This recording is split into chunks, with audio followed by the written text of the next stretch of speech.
Hey, it's Doris with All the Books, and Boo Baby is here with me. Aren't you, Boo? Are you gonna meow while I'm trying to think? You wouldn't do that, would you? No. Anyway, I need to do my BookTube prize wrap up for the quarterfinals, I think it was called. Yes, round 2, I call it.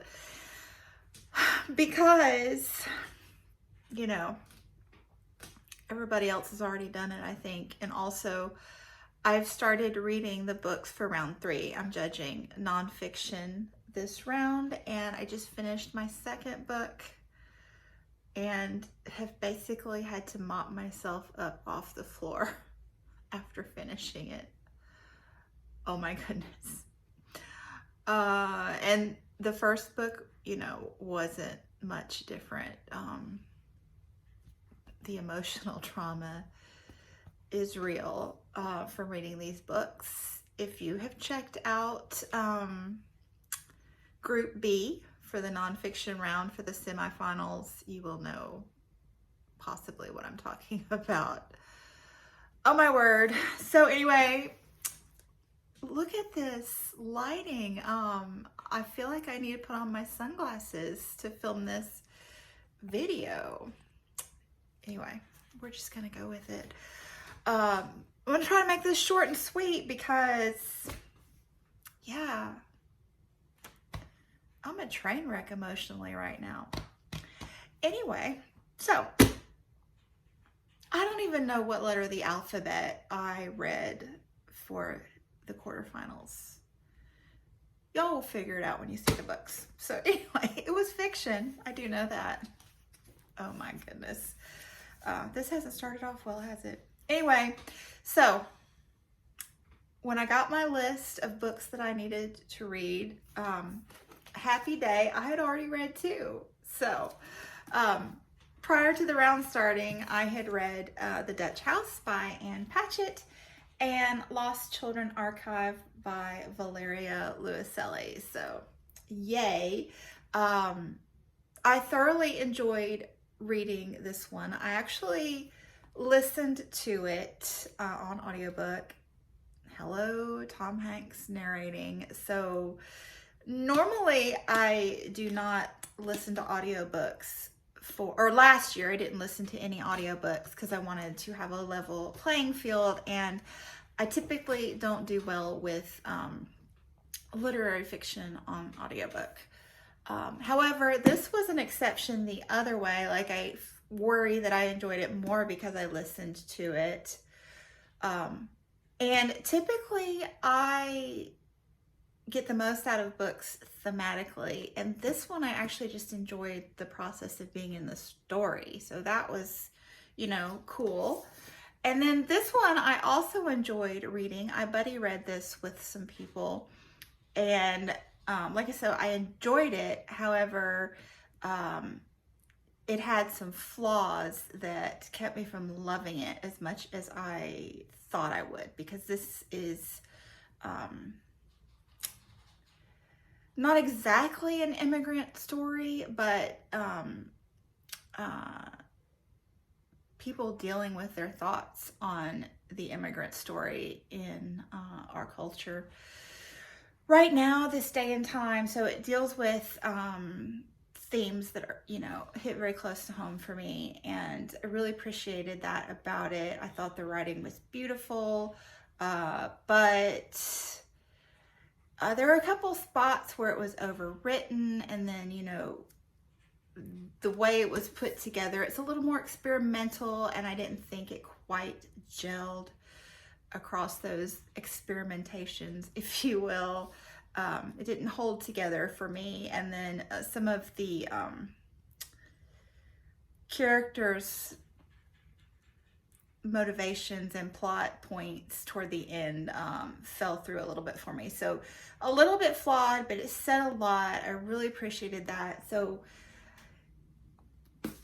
I was gonna think about these two, you know, I'd already read them, and I just thought I would wait until the end to figure out where they all fit, because I don't bother ranking my books. I just assume that they're all 4 stars when I pick them up. And, you know, I know my tastes and I know what I like, and I screen books pretty well before I decide to read them, usually. So that works for me. All books are 4 stars, and then, you know, if they're more or less, you know, but I just really don't worry about it. So, you know, we'll assume those are 4 stars. Ranking them, I don't mind doing that. I find that quite interesting to think about, you know, not with like everything I've read, obviously, but just, you know, in a small group for the BookTube prize. I find it's a really interesting process to think about that. So I've also changed my ways, and with the BookTube prize this year, I have been getting the books from the library first and reading them first, unless I already had them on my shelves. But then, you know, if I really want it, I buy it, you know, after the fact. So this should tell you something. I did not own this one prior to the round starting. So I read it from my library, and I will say ebook. This one I think I couldn't have handled on audiobook. I basically have trouble paying attention, guys. I need to work on my focus.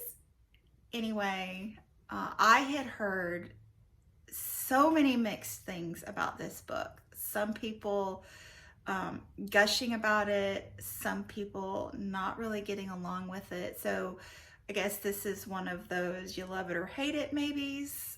I am here to say this book blew me away.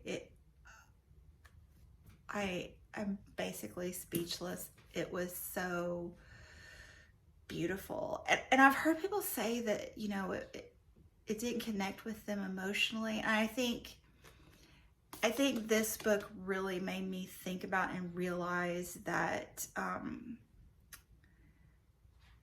my emotional connection is an intellectual one. So for a book to really, you know, get me in the feels, it has to engage me intellectually. And this book, I mean, thematically, it hit all my buzzwords. You know, there's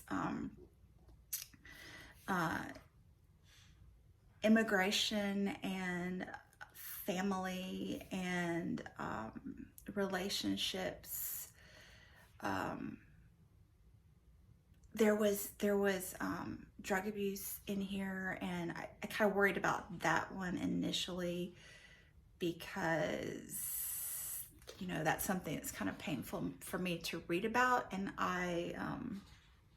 the sun's making me sweat, actually. Wow, it's powerful today. I ruined the moment there, didn't I? I just, yeah, this book, the drug abuse in here, I was worried about it partway through. I was like, how is he going to find resolution there? Because I really struggle with reading that sometimes in the way it's handled. And nailed it. Ocean Vuong nailed it for me. And I've heard some people talk about, this is basically, he's written a letter to his mother, and it's kind of written in second person, like directly to talking to his mother, who is basically illiterate. And I kind of don't think that's what it is. To me, when I read it, it was kind of like an internal monologue. I think it's something that I myself do. I have conversations with people in my mind, and, you know, I probably should share more of these with those people that I'm talking to in my mind, but I'm really just talking to myself. Does that make sense? How I process things. So yeah. And I think that, I think second person is a voice that doesn't always resonate with people. Like you like it or you don't. And I guess I kind of am really liking it. I liked it a lot in Human Acts by Hong Kong. There was a chapter in there that like blew me out of the water. And Gideon by Marilyn Robinson. Oh yeah. So this is one of those. This was stunning. 5 stars all of the way. I would have read it again as soon as I finished the last page because it was that beautiful for me. You could tell the guy's a poet, and it's kind of, I really need to get his poetry book for sure. So anyway, I mean, that one definitely rocketed to the top. #1 spot, no doubt. But I still had 3 more to get through. So, there was definitely potential there for it to lose its top spot. I got Patsy. This is just how they came to me from the library. Patsy popped up next. And I didn't really get along with this one. Really, I didn't. I thought I would. It's an immigrant story. However, the woman leaves her child behind, and you're supposed to like understand her reasoning for that. To be quite honest, it was the motivations in this story that struck me as very shallow. The author never conveyed for me solid reasoning behind those motivations. I just didn't connect with it. Patsy. I didn't connect with Patsy at all, really. There were a few beautiful moments,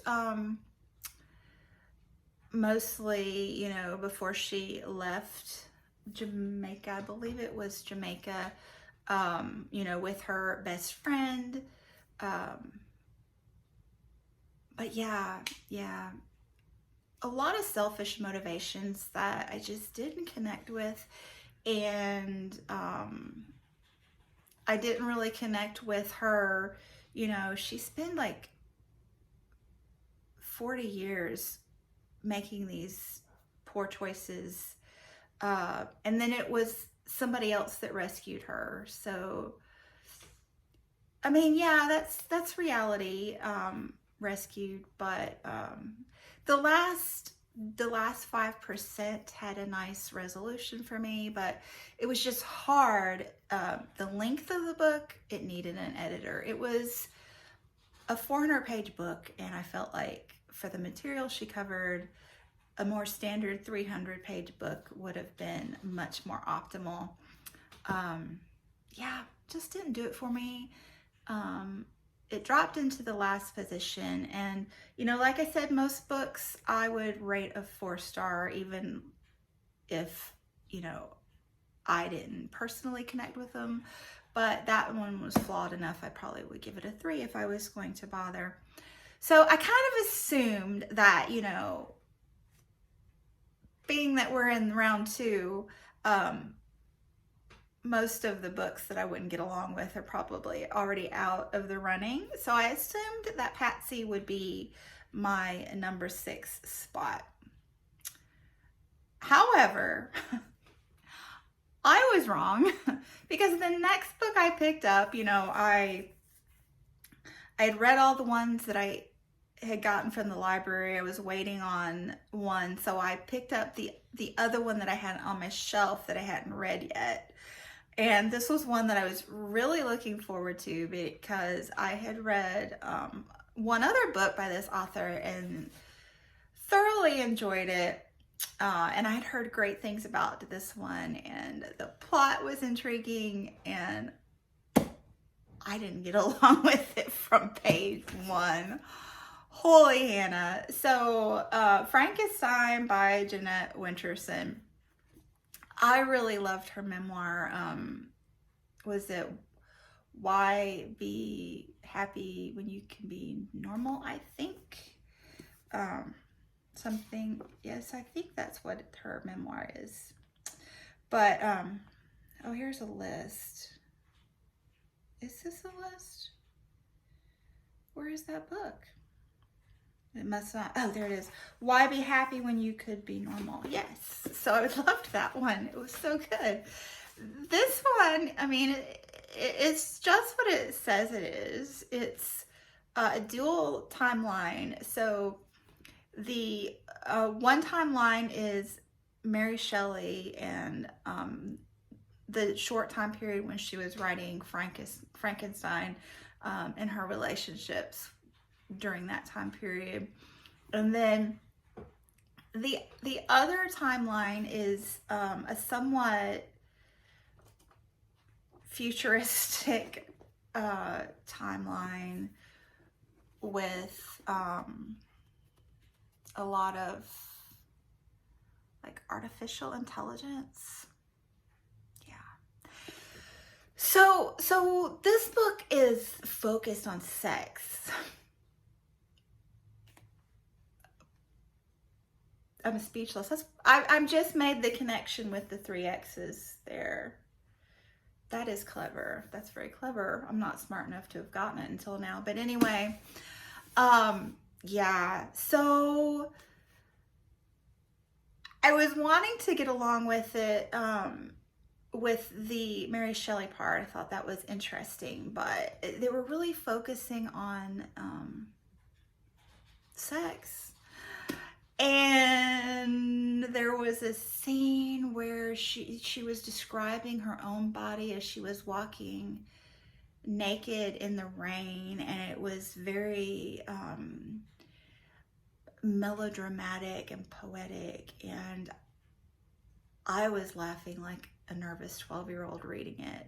I just didn't think that was the correct response. I don't think I connected with the text the way I was intended to have done in that moment. And then we got to the modern / futuristic timeline, and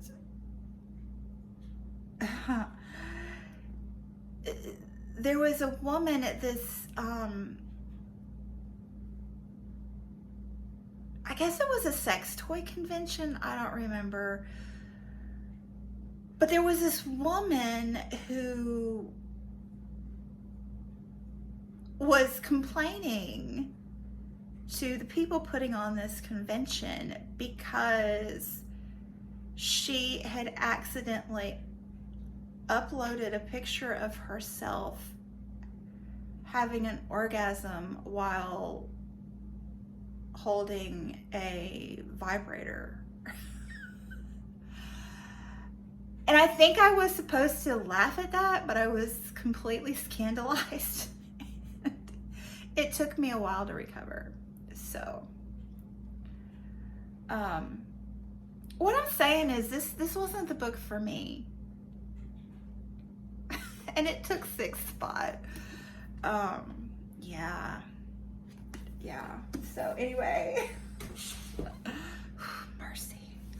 So then, one book left, and this one I kind of was not looking forward to because it was about the last 10 minutes and 38 seconds of a sex worker's life after she had been murdered, and I was completely ready to be depressed and traumatized by this book, and shockingly, I was not.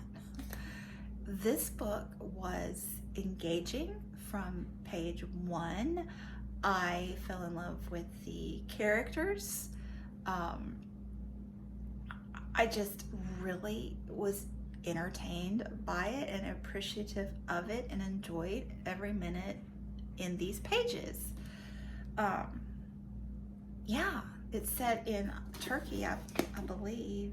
The author is from Turkey. Sorry, my geography is like, anyway, horrendous. So we were back to, have I talked about all these books? Yes, I have. So I had a clear number 1. There was no competition with this one.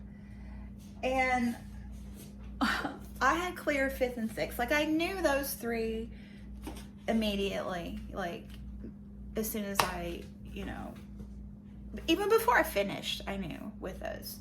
But then I was left with these 3 in the middle, and it's often the books in the middle that are so hard to rank. So I really, these are really good books.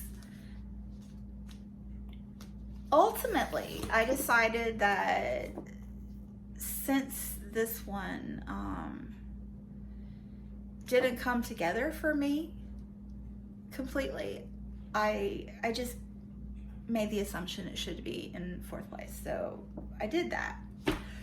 But then I was left with these 2, 10 minutes and 38 seconds in This Strange World and The Dutch House, that I really just enjoyed the reading experience. I enjoyed the characters. I enjoyed spending time with the narration and the text, the words. I just enjoyed the process of reading these 2. So how do you, differentiate? I struggled with that. I thought about it for a day or so, and then it kind of hit me. This one surprised me, and this one did not. I feel like I enjoyed them equally, but I was expecting to enjoy this one, and this one I was not. And so I was surprised that she was able to pull me in and keep me there for the entire story, being what she was dealing with in this book. So yeah, so this was number 2 and number 3. So there you go. We had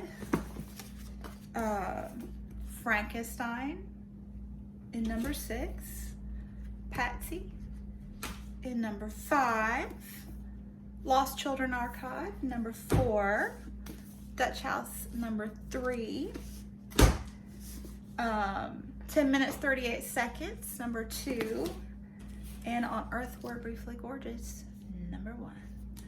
And I believe these 3, no, I think these 3 all went on. I don't know, y'all can look it up. Anyway, thanks so much for watching, and I will be back soon. Oh my gosh, I talked for 23 minutes. I'm so sorry. Bye. Oops.